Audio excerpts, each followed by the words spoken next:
heureusement, mais j'ai pas le droit d'aller tous les jours ou les mêmes prières. Je change les heures, je change les heures. Pour être un croyant musulman, il faut croire à Jésus.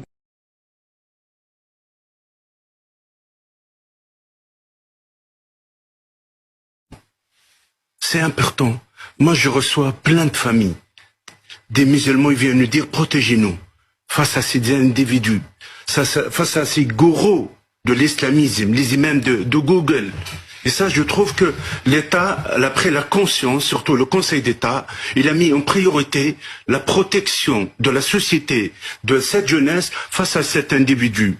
En même temps, malheureusement, quand j'entends les débats entre des partis politiques de droite et de gauche, l'affaire n'est pas celle du ministre de l'Intérieur. Shalom, salam. Israël n'est pas seul, ce peuple n'est pas seul. Mes cousins ne sont pas seuls. Nos citoyens, ça dépend de leur confession. Et deuxième chose, c'est une minorité qui pratique. Il y a 10 à 15% maximum de la communauté musulmane qui sont des citoyens qui pratiquent. Et il y a une minorité qui ne respecte pas. Et je trouve que même, c'est pas facile ce passage. On est au XXe siècle, les pris dans des caves et des hangars. À la responsabilité de qui? Là, je trouve, on est là pour parler, pour trouver des solutions.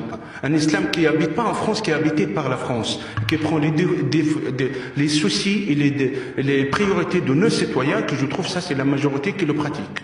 Voir comment on va construire un islam de France. Les moyens, la sincérité de ce débat. Moi, je parle pour trouver des solutions pour notre avenir.